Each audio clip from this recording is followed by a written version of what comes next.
Very good morning to you all. Good morning. I know we've been down this track before, but I want to revisit it and hope that it's different enough to retain your attention.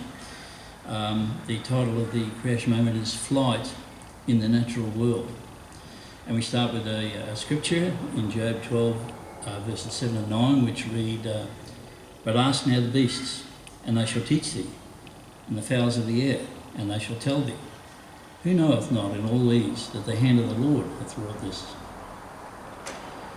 After thousands of years of dreaming and failed attempts, people finally figured out how to stay airborne just over a century ago. Aeroplanes now fill the skies across the globe, but not with the grace of the birds. Fixed-wing jumbo jets must lumber down 2-mile-long runways for takeoff, while others circle in the air waiting their turn to ease down for a landing. Woe to the traveller who's stuck in the air when bad weather shuts the runway down. Meanwhile, thousands of air traffic controllers must keep constant watch to prevent crashes. At the same time, a bevy of support crews bustle about to keep the planes clean, fueled, repaired and upgraded. Now, you're a pilot of a Boeing 767 airliner, bringing the great ship in for a landing. Approaching the airport, you extend the slat on the leading edge of your wing so that you have more lift as your speed slows. As the runway nears, you raise the nose of the plane to catch more air. In the final moments of landing, you bring down the flaps, or feathers in the case of birds, which act as air brakes out of the wing to reduce your lift and settle easily onto the runway. Yet without any training, young birds do this very same thing every day. High-speed photography has revealed that birds follow each one of these sequences as they approach and land. First, as they prepare to land, they slow their speed and increase their lift by extending and lowering the front part of the wing. Then, to slow even more, they angle their body from a horizontal flying position to a more upright angle.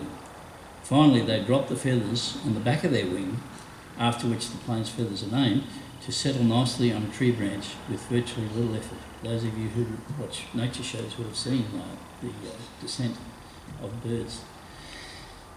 This aerodynamic technology is amazing, but how far we are from flying like birds. Take another look at the birds outside.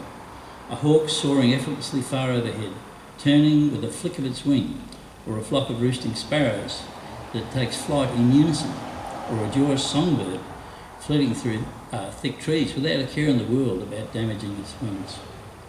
We can get airborne, sure, but we have no panache. Comparing modern planes to birds is akin to comparing your child's finger painting to Da Vinci's Mona Lisa. Yes, your little munchkin is talented and has come a long way, but a grand master she is not. It may be many moons, if ever, before we make a machine that flies like a bird. Scientists still can't even understand how birds do it, let alone imitate them. As they learn new things, they copy a few details here and there, but not the whole package. You never see a plane beating its wings just like a swift or soaring as effortlessly as a hawk or fleeting through the woods like a robin. What a testimony to the skill of the Creator, and what a challenge for humans to keep studying His handiwork. Flight occurs in many groups of the living world: birds, insects, flies, bees and wasps, butterflies and moths, mammals, bats, and reptiles. The extinct pterosaurs, which were the pterodactyls and their pteranodons. In each case, the wings are substantially different, and there is no evidence whatsoever of any connection between the supposed evolutionary development of any of these creatures.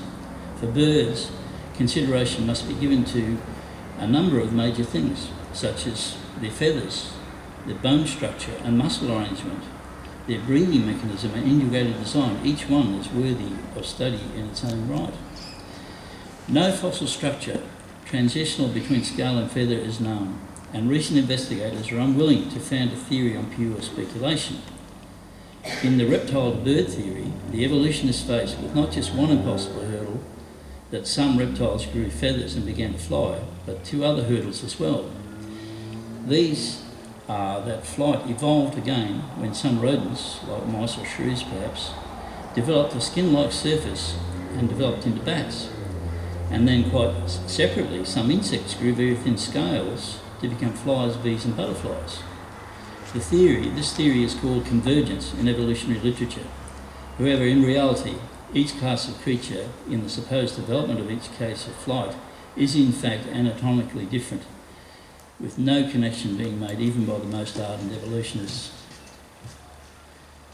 Quoting Professor Andy McIntosh from AIG, he said, as a scientist, I see nothing to discount straightforward belief in Scripture when considering the mechanisms in nature, of which flight is but one part. Those which have been considered in relation to flight could be added to by many more intricately balanced mechanisms which overwhelmingly testify to a creative hand. Yes, the principles of flight, refined over 80 years of man's experience, were simply taught to the birds by our loving Creator. What a wonderful testimony birds offer to the work of our Creator.